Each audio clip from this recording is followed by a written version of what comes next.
before we get started, I'll kind of give you a quick introduction to me.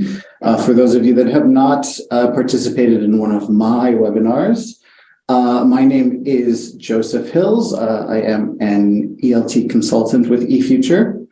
I've been here for just about a year now. I've done a few of these webinars, so if you've been able to see some of them, I hope they've been helpful. I haven't done one on listening and speaking yet, so this is a new topic for me to talk to you about on this platform.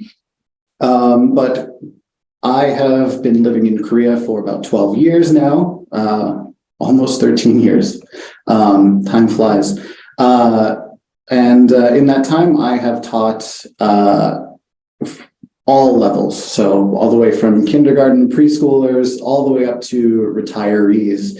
So I've worked with a wide range of students and levels and abilities. I've also worked as a content developer. So I've worked on the other side of things, writing textbooks and assessments and things like that as well. So that is my basic background in the educational field while working in Korea. But I'm happy to be here now with eFuture and with all of you.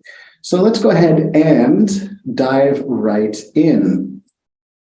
So as I mentioned earlier, for those of you that were here, I'll be talking about listening and speaking today. And we're going to be looking at it with Smart English 2nd edition. So before I give you the rundown of our topic and our plan for the day, I want to give you a quick discussion question to think about and to go ahead and write your answers into the chat if you feel like. So the basic question is, listening or speaking? Which skill do you prefer to teach and why? So pretty basic question, but I like to get a sense of where each of you are at in your education or your teaching career and what you like to do, where your strengths are. So think about that, write your answers in while I talk about today's agenda. So today I'm going to be talking about listening and speaking, giving a brief introduction. And then I'll give also a brief introduction to Smart English 2nd edition, but I'm going to be focusing on some specific parts of the book, not the whole series, because we've talked about that in previous webinars. If you are curious about those webinars, you can always refer back to our YouTube channel, where we put all of our old webinars. So if you're looking for a deep dive into Smart English 2nd edition, there are videos available to you on our YouTube channel. I'm also going to be talking about the methodology behind listening and speaking. These are the methodology that I have used in the past, along with some of the methodology that eFuture uses. And of course, we'll talk about activities, games, and skills that are helpful in class as well. So let's see what people have said about the discussion question. So I asked, which do you prefer, speaking or listening, and why? And Susie, thank you for responding, said speaking, but it goes hand in hand with listening. And that's something that I completely agree with. Speaking generally, I think, is the skill that teachers prefer to teach, just because it's a bit easier to do and easier to apply. But you are correct. Speaking and listening go very, very much hand in hand, because you can't do one without the other unless you're talking to yourself and plugging your ears. So speaking and listening being united like this is kind of the centerpiece and the focal point for how we approach a listening or a speaking class. So to talk about that, when we introduce listening and speaking, it's important to remember that these are the communication skills, the first two communication skills that all healthy human children develop in their native language. And I say healthy because, children with developmental disabilities and things like that, they will do things a little bit differently. So, for instance, autistic children might develop speaking much, much later in their life than they would other traits and skills. So really, when I talk about healthy human children, I mean students and children without developmental disabilities.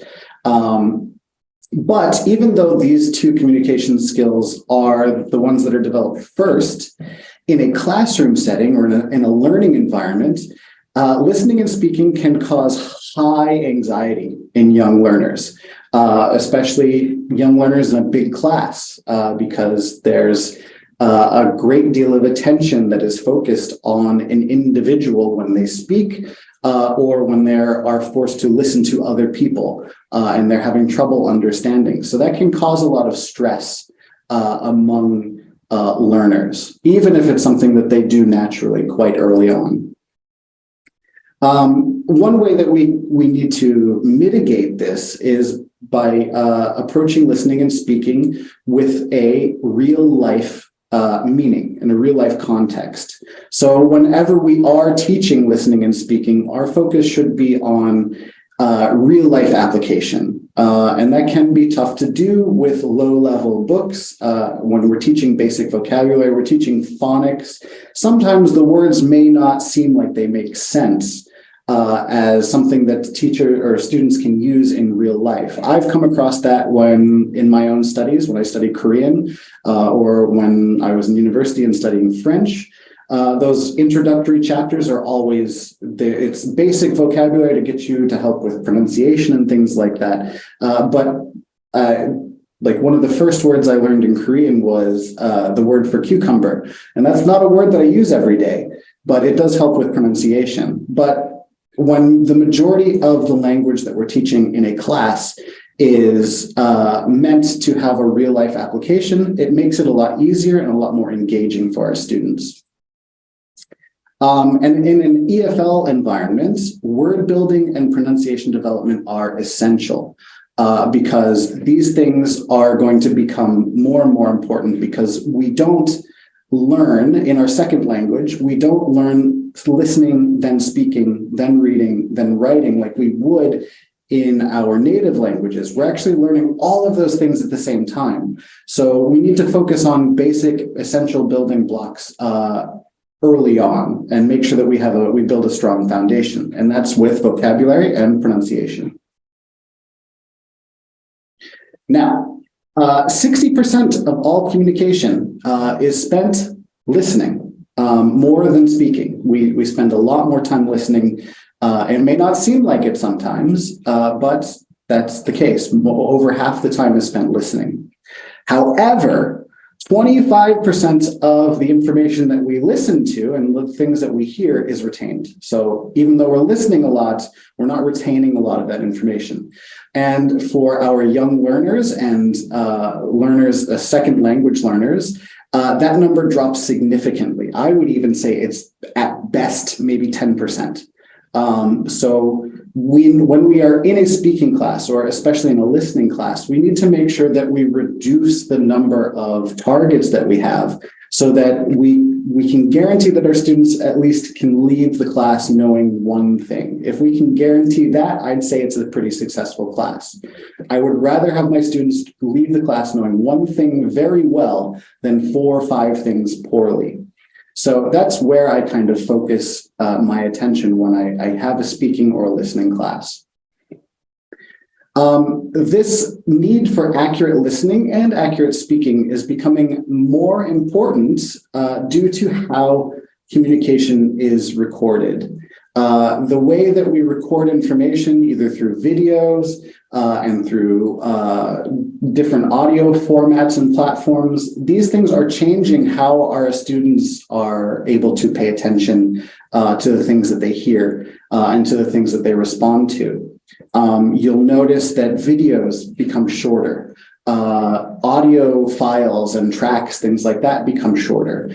The advent of ChatGPT is going to also have an impact on how our students come in contact with information, either through when they hear it or when they speak to an AI machine learned device. So these things are changing. So when we are in class, we need to make sure that we are focusing on accuracy more than anything else, so that once simplified and easier access things come into the students' lives, they're able to follow along. Now, just some general teaching tips to help with this. The big thing is comprehensible input, which I will go into detail in a little bit. But comprehensible input is a must in any speaking or listening class.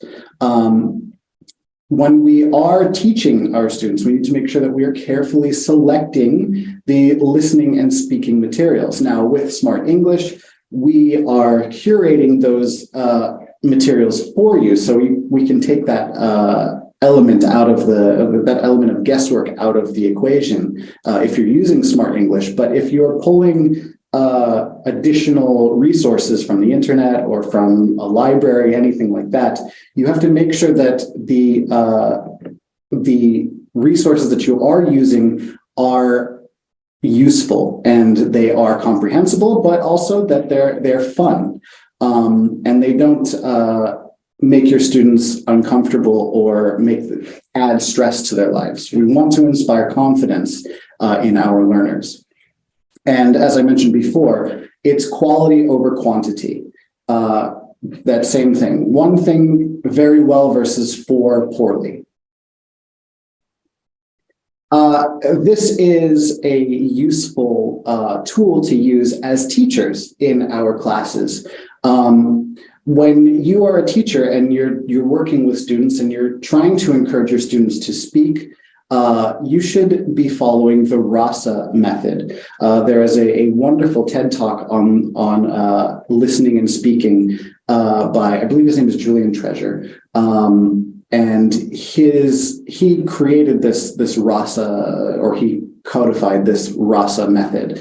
And RASA stands for receive, appreciate, summarize, and ask. So as teachers, it's important that we receive the information from our students. We model that behavior. So show your students that you're paying attention. Using small verbal sounds and basic body language also can be useful in indicating to your students that you are listening to them. So if you ask your students a question, ask them and listen to them, show interest, make eye contact, things like that. Say, yes, softly, so you're not interrupting their train of thought. But that's very, very important. It's essential that you don't ask a question and then immediately start passing out papers or writing things on the board. You want to make sure that your attention appears to be undivided, even if you are monitoring the other students in your class. Summarize. Show that you understand what your students said by summarizing it back to them, but this also helps your other students who might be struggling with listening to that student. So when you summarize information, you're showing that you are paying attention to the student that was speaking, but you're also helping the other listeners in your class. And then ask questions to extend the conversation, to include other people in the class. Very, very useful techniques. If you guys have questions as well, make sure you throw them into the chat and I will get to them towards the end of the presentation. Okay. Now, quickly, let's talk about Smart English 2nd edition. As a note, I want to point out that Smart English, the 1st edition of Smart English is available while there are still supplies. So if you are in a country, I know this has been important for Japan, we do still have Smart English 1st edition on the market. And if you are still using it and you need to order books, you still can. But later on and maybe next year, it might be better to switch to Smart English 2nd edition. That being said, too, the techniques that I'm talking about here in this presentation apply to both 1st edition and 2nd edition of Smart English as well. So if you're still using 1st edition, that's okay. This information will still be useful for you.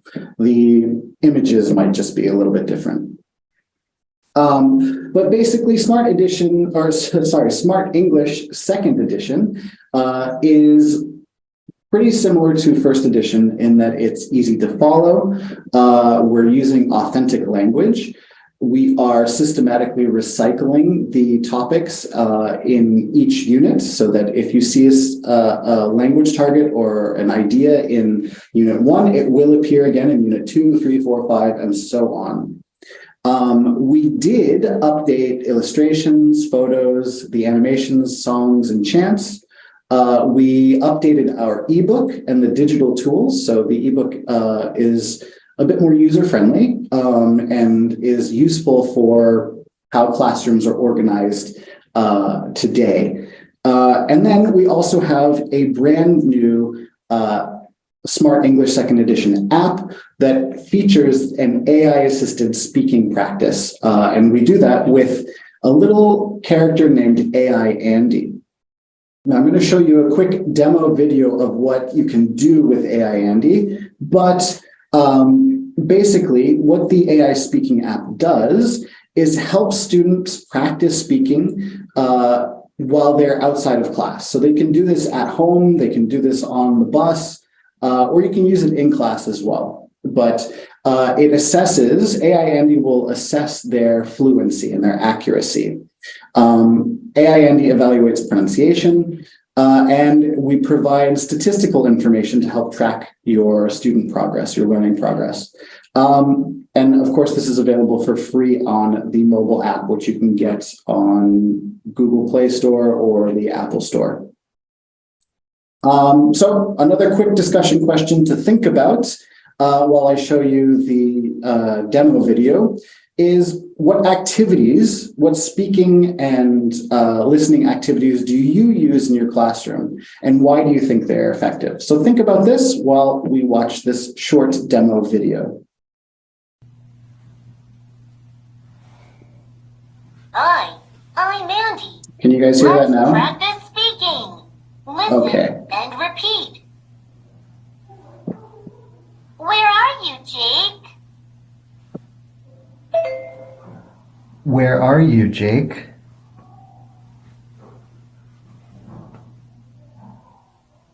Awesome.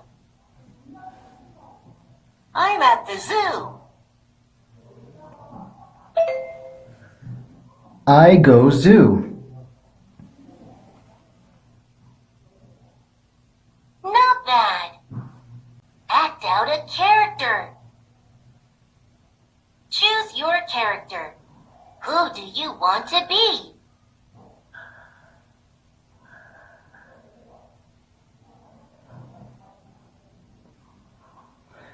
Where are you, Jake? Oops. Where are you, Jake?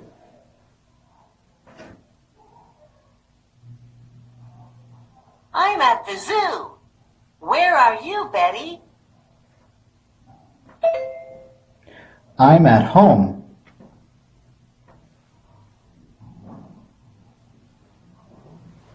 Listen to your recording. Where are you, Jake? I'm at the zoo. Where are you, Betty? I'm at home.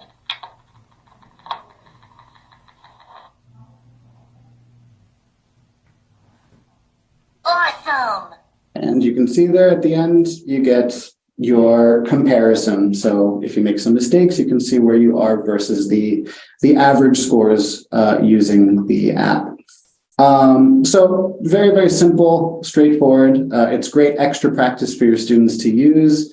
It's low stress. So if they want to practice with things, they have plenty of exposure to the learning target, so they can practice with as either character or both characters if they want. Then when they come back to class, they can practice with their partner. So simple demo for you there. Now let's talk about the methodology. So when we are teaching listening, we should be talking about, and we should explain why children need to listen. So we're explaining the main purpose of an activity when we're giving any directions, simple things like that.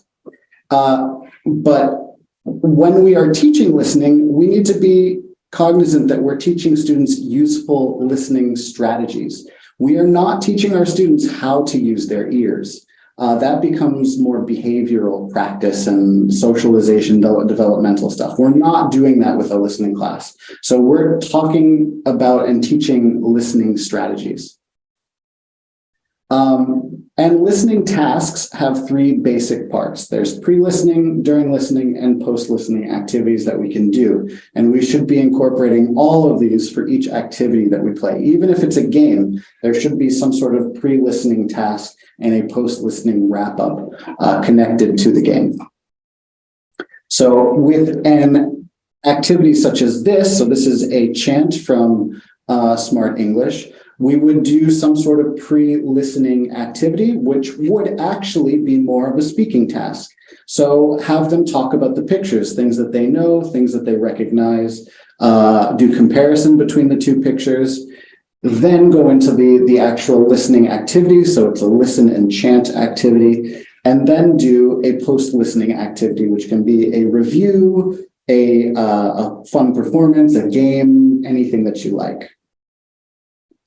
And then very, very important to note, authentic listening does not require technology. So even though there is an audio track that you can use in with your lesson, and you can do this to slow down audio files or speed them up if you want, it's not a requirement to do that. Your voice as a teacher is enough to teach listening to your students effectively.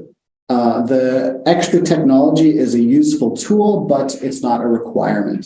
So don't feel like you have to play every audio. Sometimes all your students need is to hear it from you and to have them practice. Useful skills, and this may be, they use these depending on the level of your students. Some of these skills I wouldn't necessarily use for a Smart English starter level, but I would use for a Smart English 2 or 3 or beyond. So things like note-taking is very, very important. This is not just a useful listening skill, but it helps with listening at speed. But it's just a practical life skill as well. So the faster that we can incorporate this and get them comfortable with taking notes while listening, that's a very, very useful thing. Or having them taking notes with everything that they remember. Listening for gist and responding with a basic summary, that's also very, very helpful, and asking follow-up questions. Now, these are all things that if you do teach these skills in your class, you as the teacher should be modeling as well. So when you're listening to something, if you want to model taking notes, do it with them. Take notes with them, either on the board or on your own piece of paper, so that they can follow along with you. And then also teach different types of listening. You're not going to be teaching them these exact terms, but teach them and give them cues to instruct them on what to listen for. So this can be discriminative listening. So listening for a context, or listening for feelings and emotions. Listening for an explicit message. So this is more comprehensive. So listen to learn something or to evaluate what is being talked about. Or independent and personal listening. So have them listen for fun, have them listen for things that they like, or listen to generate rapport and to create a discussion afterwards. So these are all different types of listening and require different types of instruction and different types of listening passages. But you can use these in different ways in your class to engage your students and to help them improve those specific listening skills. Because remember, we're not teaching them how to use their ears, we're teaching them how to identify information. Now, I mentioned I would talk about comprehensible input. So to do that very, very quickly, this is a theory developed by Stephen Krashen and a few others. But basically, the simple nuts and bolts of it is that students can only acquire language when they understand what they are absorbing. So if they don't understand anything, they're not going to learn anything. They're not going to acquire anything. So you have an unlearned language target, but we can only connect that to their developmental capacity. So the information that they already have is how they will connect and acquire information. This means, as a teacher, you should be keeping sentences and examples short and simple. When you are modeling in language, it's useful to exaggerate your intonation or emphasize keywords if you need to. Limit the topics so that we're keeping it to the familiar, and then repeat and paraphrase. Now, these are all things that we already do with Smart English. We link and recycle. The topics are familiar to the students. They're all things that the students are used to or they like to do. So there is clear engagement there. Now, the speaking methodology. Focus on learners' needs and favorite topics. So even if we have a topic in a unit topic, something like going to the zoo or asking where you are, focus that in different ways. Use the students' interests and incorporate those into the topics that you're talking about. Reinforce intrinsic motivation for speaking, meaning get your students to inspire them to want to talk. Don't use carrots and sticks to get them to talk. Get them to want to talk on their own. Use authentic language. And I know that this is tough sometimes. Like everybody is guilty of this at one time or another. But one thing that absolutely cannot happen in a class is intentionally using broken English to simplify a sentence. This is never a good thing because this creates bad habits in our students. Whenever we are speaking with our students, we should always be using authentic language, authentic context. And of course, incorporate 21st century skills development in your classes, especially the 4 C's. The 4 C's are extremely useful and important when we are talking about a listening and speaking class, because the 4 C's are collaboration, communication, creative thinking, and critical thinking and creativity.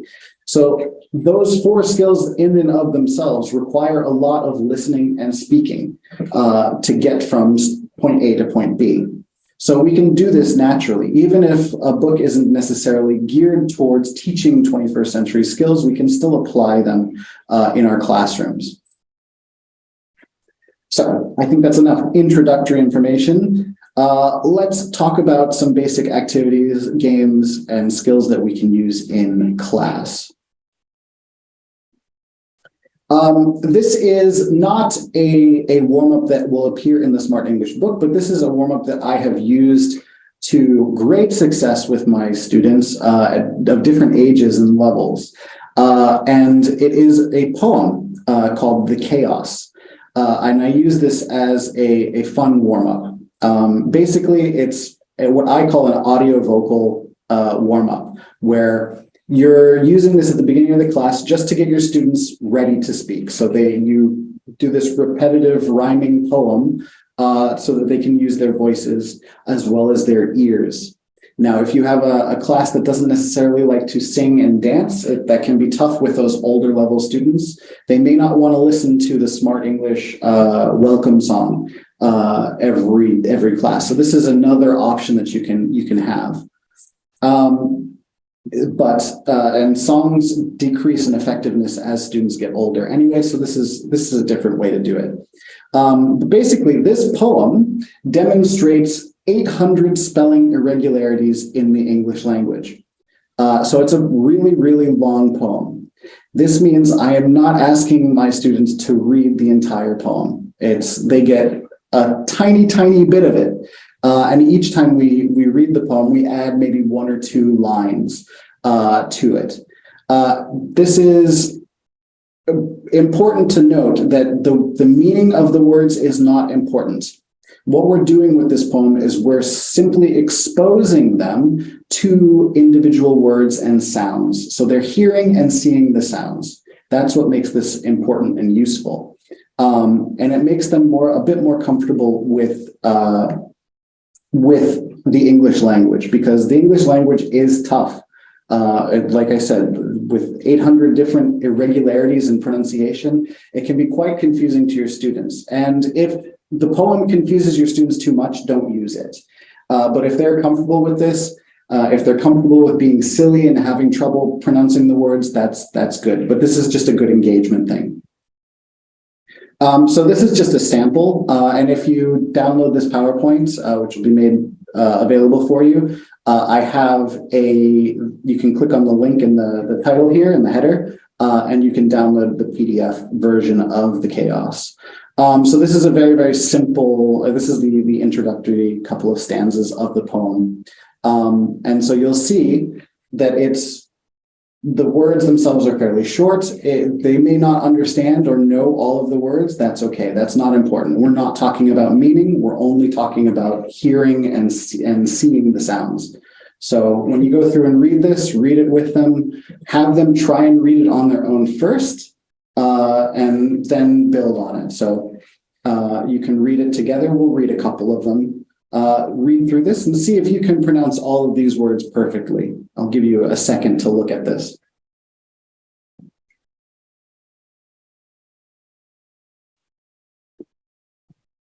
Okay, so do you think you're able to say all of these words perfectly without any mistakes?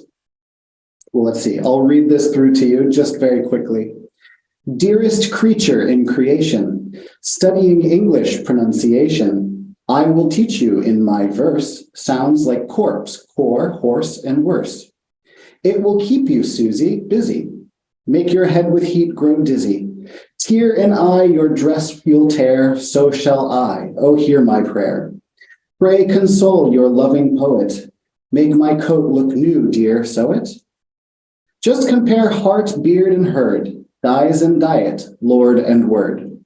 So you'll see there are tons of different pronunciations and things like that. This is great for helping them with speaking practice. It gets them comfortable with different ways to pronounce similar looking words. But if it's overwhelming for your students, don't do it. Another very, very simple activity, warm-up activity that I like to do, this is great during circle time, is to do a sort of share and tell or a play and tell for a listening class. With share and tell, basically all you're doing is you're giving your students a question prompt, something very, very simple that they can give a very simple answer to, and make sure that it's connected to your unit, obviously. You're not going to be teaching them any new language here. You're only just kind of getting them to engage with the topic. So they're only using language that they already know. That's very, very important. Your prompt can be a picture. Your prompt can be a question. It can be a video. It can be straight from the book if you want it to be. But create something where the students have to engage and speak and listen to each other. And then, very, very important, use the students' answers from this activity during the lesson. And we'll talk more about that in a little bit. For play and tell, this is something that takes a little bit more planning with your students, but it doesn't take too long. But I like to do something simple as have the students choose their favorite song. And you can have each class, you can have one student come to class and choose their favorite song, and then you rotate through and everybody listens to the song and the student shares why they like the song or what their favorite part of the song is, or if there are dance moves that they like. This is really, really important. Obviously, I prefer that they're using an English language song, but even with my students here in Korea, when they bring in a K-pop song that they want to listen to, you can still be like, okay, did you hear any English in it? Because there are a lot of K-pop songs that have very simple English things. So like, what English words did you hear in the song? You can still make connections that way.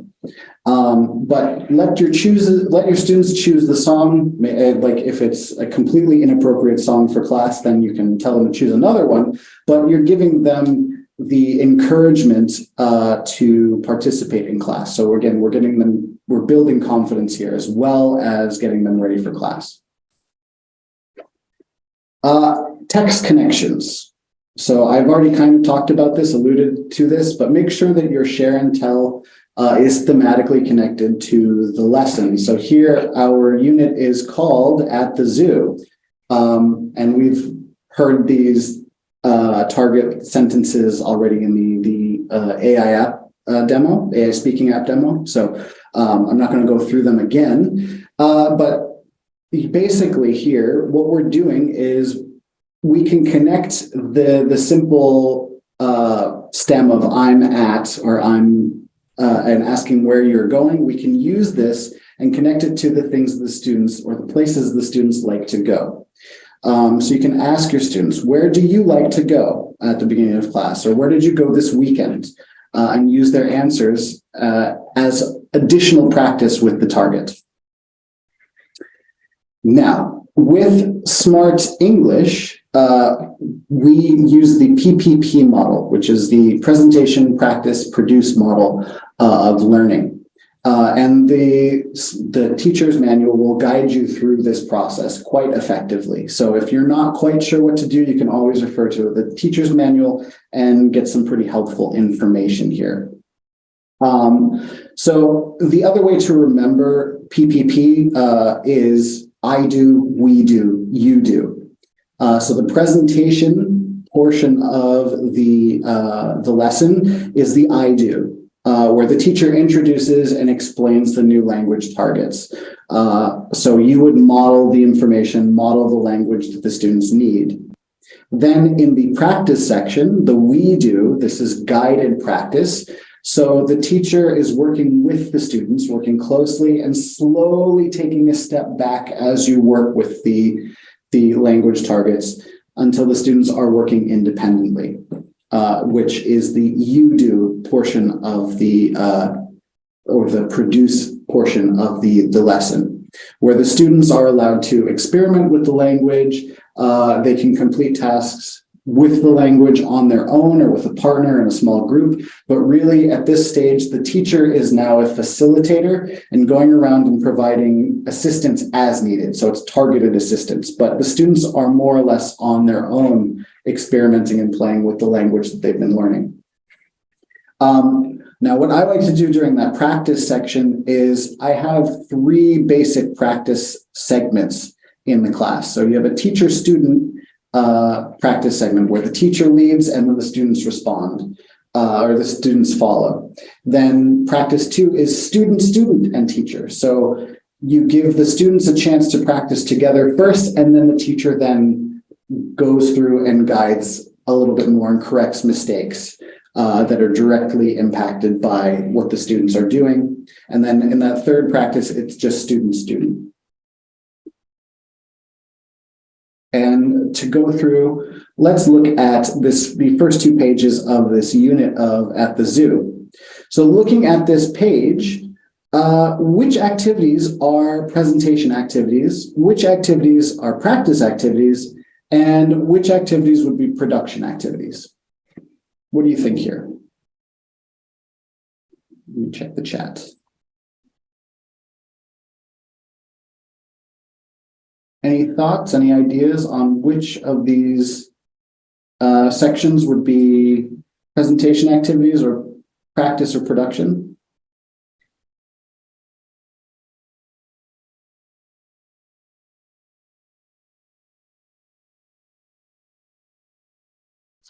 Well, the beauty of Smart English is that every activity on these pages is all 3.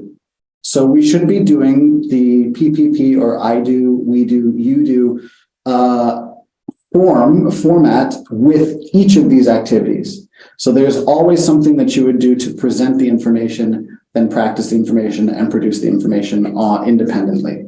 So we would be doing PPP with all of these activities.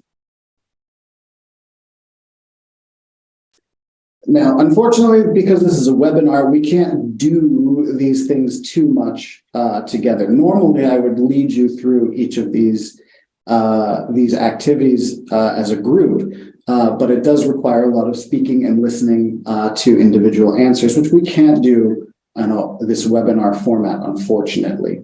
So we'll try and make do as best we can. But basically, during the presentation stage, looking at this introductory information here, the look and say section, we want to first establish what the students already know. We can do this through a picture talk, talking about what they see, what they can identify, starting there. So simple discussion of the pictures. We can also then connect this to our warm-up and discuss different places students like to go. So maybe some students don't like going to the zoo, or maybe some students have never been to the zoo. And if that's the case, then talk about, okay, well, what are other places that you like to go? And this can be done again with the warm-up if we've already established that. Then once we've gotten this engagement done, we can then connect this and introduce the key sentence stems, which are where are you and I'm at. So where are you, Jake? I'm at the zoo. Where are you, Betty? I'm at home. So we can use that, we present those basic things, but then we can also connect that back to that one student who doesn't like going to the zoo or has never been to the zoo, but they love going to the beach. So we can say, okay, well, James has never been to the zoo. So we can't say that. Where does James like to go? So then we practice. Okay, let's practice that with, where are you, James? And James can say, I'm at the beach, or any other answer that he can think of. So these are useful activities you can still incorporate outside information that the students may already know while focusing on the new language targets. Now, when we get into practice, the we do component, like I said, we're doing this in 3 stages. So we have the teacher-student phase. So once we've introduced the language, and have the students practice using the language, going through the language targets itself, then you can do something like the memory game. So using those warm-up answers, asking students where they like to go, do it again. Go around the classroom and go, okay, choose a different place. Where do you like to go? And have the students give their answers. So one student may say home, one student may say the library, the park, the beach, cafe, wherever, but have them go and tell your students, okay, listen carefully and remember where each of your classmates goes. Where do they like to go? So then they have to go and remember, connect with each of their students, and then either you as the teacher or eventually the students will then go, where are you, Phil? Where are you, Annie? And Phil and Annie will have to say where they are, or you can change this even slightly and go, where is Annie? And the students will go, Annie is at blah, blah, blah. So you're extending this activity a little bit.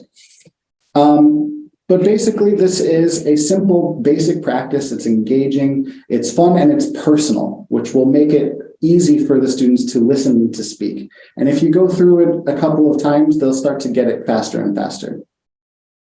Listening and repeating the dialogue is also a perfectly useful teacher-student activity. So either they listen to the audio files or they listen to you. You can act out the dialogue with one student where the teacher takes on one role and the student takes on another, and then reverse. And then when we get to the student-teacher phase, we can do things with the watch and act. So the students will watch the video or the animation that goes along with this unit, with this look and say unit, and then have the students act it out. So the animations are quite simple, but the students can act out, they can add their own little bits and pieces to it. They can change it if they want to. And as they do this, after they perform this dialogue, the teacher would then step in and correct any mistakes and review the language with the entire class. So even if there are 2 students that are reading the dialogue, they do it, and the teacher will then go, okay, instead of where you, Jake, it's where are you, Jake? But don't target the student individually. present it to the entire class. Have the whole class practice that STEM. Very, very important. And then move on to the next group of students, have them do it and correct their mistakes. But again, correct for the whole class. You can do this a few times, and then you can, once you feel comfortable enough, you can have your students do it on their own. So have them practice this dialogue on their own. They can switch partners. You can go straight to the It's Your Turn section there at the bottom of the page. And while they're doing this, as a teacher, you're going around the classroom observing each of your students as they do this. Observe the pairs, the groups that they're doing.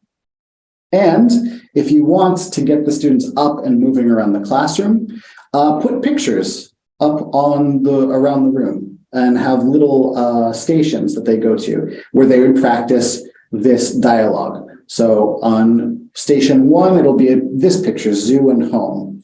In station 2, it'll be park and school.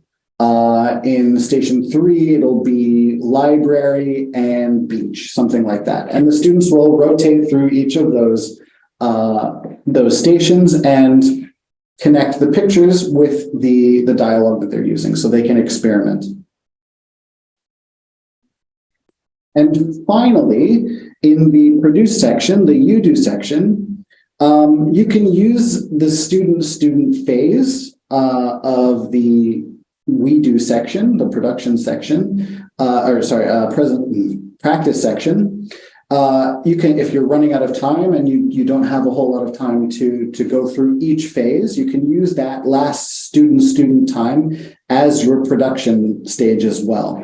It's a very fluid stage. But the other things that you should do is add other language skills and activities during the production phase. So this can be, even though it's a speaking and listening class, you can still add some writing, or you can still add some reading into the lesson or the activity so that they are producing language in a couple of ways. You can also do long form activities. So since each unit has a comic like this, you can have your students make their own comic and then perform that comic for their class. So they work with a partner and come up with their own. They get to draw the pictures, they get to write the sentences, and then they read it out loud. They don't have to stand up in front of class if they're too shy. They can read it at their desk. And then you can use these comics later as review. So the next class that they come in, hold up a comic and you can cover up the sentences if you want, and then ask the students, okay, what did Michael here talk about? What did he draw? And then you can go, okay, where are you, Michael? I'm at the beach. I'm at the library. So use those longer form activities again. So if your students are using or drawing pictures or making posters, don't just hang them on the wall and forget about them. Bring them back for later lessons. Use them in your review lessons. It's really, really useful. And it's a great way to create extra ownership and agency in your class. So again, this is a confidence building skill that you as a teacher can incorporate into your classrooms in a very subtle way that will make your students proud to come into class. And of course, there are plenty of games and activities that you can play that are mentioned and referred to and described in the teacher's manual. So if you're at a loss for what you should do, you can always refer to the teacher's manual for some ideas. Now, some practical activities and skills that we should be incorporating in our lesson are things like this, listening from the middle. So if we're looking at our jump up lesson here, we have this big comic and a dialogue that goes with it. And the students should be listening to this and reading and then filling out the comic as is appropriate. However, when you play the audio, don't play it from the beginning. Play it from the middle. And from the middle, then have them listen to the end. And then they can figure out what the beginning was about. Now, the reason this is such a useful skill is because most of the time, when you come into a conversation, you don't get the conversation from the beginning. You get it from somewhere in the middle. And you as a listener have to create the context and the connections to figure out what is being discussed. We do this when we watch TV. We do this sometimes when we listen to a song. If we're flipping through channels, things like that, we see things, but we have to catch up. And mentally we catch up by listening and being like, oh, okay, they're talking about this, this, and this. So listening from the middle as a practice skill is very, very useful and should be done not just with the jump up lessons, but you can do this as a review, or even if you want, you can do it as a kind of a predictive warm-up activity. So you play the dialogue and have the students listen from the middle and be like, okay, what do you think they're talking about? Or what do you think will happen next? Something like that. Another practical activity, this is maybe something that I would use with a slightly older group, but is write what you remember. So with even simple dialogues like the at the zoo dialogue, play it and then have the students write what they remember hearing. You can give them a script as well. So you can be like, okay, there's 4 lines that are going to be said. I want you to listen, pencils down, papers upside down so they can't write and cheat, and just be like, okay, listen and write everything that you remember. We're not checking for accuracy. We're not checking for correctness. It's to train them to listen at speed. And then storytelling. Storytelling is another very, very useful skill. Choose your own adventure. So even with these little funny farm comics like this, you can have them change, make small changes here and there. Ask them what they would do and recreate it in that way. These are really, really useful practical activities that actually have real life application as well. Okay, and just to wrap things up a little bit, oops, sorry about that. Remember that comprehensible input is a must. So your students will only get as much as they understand. So make sure you're connecting the new information to the information that they've already acquired, so that it is easy for them to make the associations and apply it to their own lives. Make sure that you're carefully selecting your listening and speaking materials. So like I said, if you're using Smart English 2nd edition, that's great. That's perfect. You have enough listening material and speaking material here for you. But if you pull out other resources, make sure you're evaluating them for their appropriateness, not just the type of language that is being used, but also making sure that it's something that has interest for your students. So that's very, very important. And make your class fun. Try and make your class fun. Listening, like I said, and speaking can be stressful. And it can be very, very difficult to be stressful to your students, to have them speak in front of a large class, especially if they're new to school with those very, very young learners. So inspire confidence by making it fun, making it low stakes, and focus on quality, not quantity. That's one of the most important things. And then, of course, make life connections. So connect the lessons and the language that they're using to their daily life.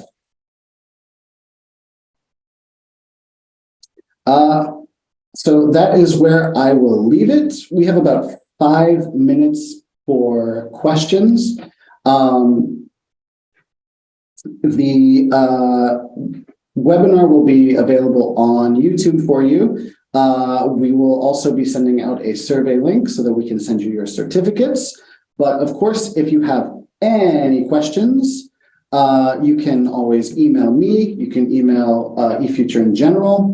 Visit our Facebook, our YouTube, our Instagram, and we will be happy to share resources and ideas with you at any time.